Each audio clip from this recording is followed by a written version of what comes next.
നമ്മുടെ ബ്രേക്ക്ഫാസ്റ്റ് പണിയാരമാണ് കേട്ടോ. പണിയാരം വളരെയധികം ടേസ്റ്റിയാണ്, ഉണ്ടാക്കാൻ എളുപ്പമാണ്. നമ്മുടെ ദോശമാവൊക്കെ ഇരിപ്പുണ്ടെങ്കിൽ ഈസി ആയിട്ട് ഉണ്ടാക്കാം. നമുക്ക് കുട്ടികൾക്കൊക്കെ ആണെങ്കിലും ഒരുപാട് ഇഷ്ടപ്പെടും. ഒരു സ്നാക്കായിട്ട് വേണേലും കഴിക്കാം. ചമ്മന്തിപ്പൊടിയാണിത്, ചട്നിപ്പൊടിയോ പിന്നെ ഇതുപോലെ ചമ്മന്തി, സാമ്പാർ എന്ത് കൂട്ടി കഴിക്കാനും അടിപൊളിയാണ്. പണിയാരം ഉണ്ടാക്കാനായിട്ട് നമുക്ക് ഇഡ്ഡലി മാവ്, ദോശമാവ് ഏതെങ്കിലും എടുക്കാം കേട്ടോ. ഒത്തിരി അങ്ങ് ലൂസായി പോയാലും ശരിയാവത്തില്ല. പിന്നെ വേണ്ടത് കുറച്ച് ഇഞ്ചി വേണം, പച്ചമുളക് വേണം, സവാള വേണം, കുറച്ച് മല്ലിയില.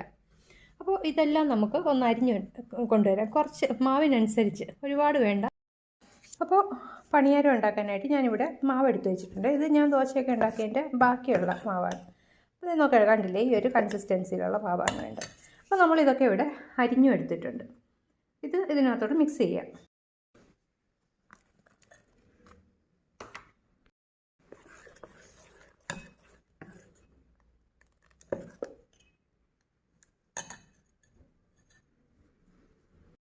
പണിയാരം ഉണ്ടാക്കാൻ തുടങ്ങാം. അതിനുവേണ്ടി നമ്മൾ ഇതേപോലെ ഇതുണ്ടല്ലോ, ഉണ്ണിയപ്പക്കാരം എന്ത് വരുന്നു പേടിച്ചു.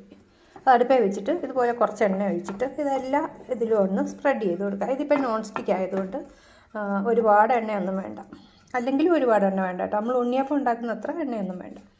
അപ്പോൾ ഇതെല്ലാം സ്പ്രെഡ് ചെയ്തു. ഇനി നമുക്ക് ഇതിനകത്തോട്ട് ഒഴിച്ചു കൊടുക്കാം. നിറച്ചൊഴിക്കേണ്ട, ഒരു മുക്കാൽ ഇത്ര ഒരളവിന്. അപ്പോൾ ഇവിടെ ഇതെല്ലാം നമ്മൾ ഇതുപോലെ ഫില്ല് ചെയ്തിട്ടുണ്ട്, നിറച്ച്. ഇനിയിപ്പം നമുക്കിതുപോലെ അടച്ചു വെച്ച് വേവിക്കാം. ഇതൊരു സൈഡ് റെഡി ആയിട്ടുണ്ട്. നമുക്കിനി അടുത്ത സൈഡ് ഇതുപോലെ ഒന്ന് മറിച്ചിട്ട് കൊടുക്കാം. അപ്പോൾ എൻ്റെ കയ്യിൽ ഇങ്ങനെ ഞാൻ ഫോൺ പിടിച്ചിരിക്കുന്നു കേട്ടോ, അതുകൊണ്ടാണ് എനിക്ക് അങ്ങനെ എടുക്കാൻ പറ്റാത്തത്.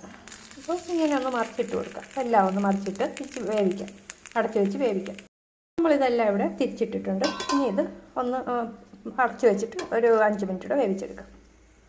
അപ്പോൾ ഇത് ഞാൻ 2 വശവും തിരിച്ചിട്ട് വേവിച്ചിട്ടുണ്ട്. ഇത് വെന്തോന്നറിയാൻ നമുക്ക് ഇതുപോലെ ഒരു ഫോർക്കോ പപ്പടം കുത്തിയാണെങ്കിൽ ഒരു അപ്പങ്ക ഉണ്ടാകത്തില്ല. ഇതാകുമ്പോൾ അതിൻ്റെ ആ ഷേപ്പ് കിടക്കും. കുത്തി നോക്കാം. എൻ്റെ പപ്പടം കുത്തി കാണുന്നില്ല, അതുകൊണ്ടാണ്. അപ്പോൾ ഇത് വെന്തിട്ടുണ്ട് കേട്ടോ. നമുക്കിനി ഇത് എടുത്ത് മാറ്റി വയ്ക്കാം.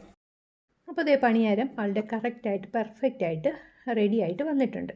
അപ്പോൾ ഇത് കഴിക്കാൻ ഭയങ്കര ടേസ്റ്റാണ് കേട്ടോ. നമുക്ക് ഒരു സ്നാക്കായിട്ട് വേണമെങ്കിലും കഴിക്കാം, അതുപോലെ തന്നെ ബ്രേക്ക്ഫാസ്റ്റായിട്ടോ പിന്നെ ഗസ്റ്റൊക്കെ വരുമ്പോഴാനും കൊടുക്കാൻ നല്ല ഒരു ഐറ്റമാണ്. കുട്ടികൾക്കൊക്കെ ഒരുപാട് ഇഷ്ടപ്പെടും.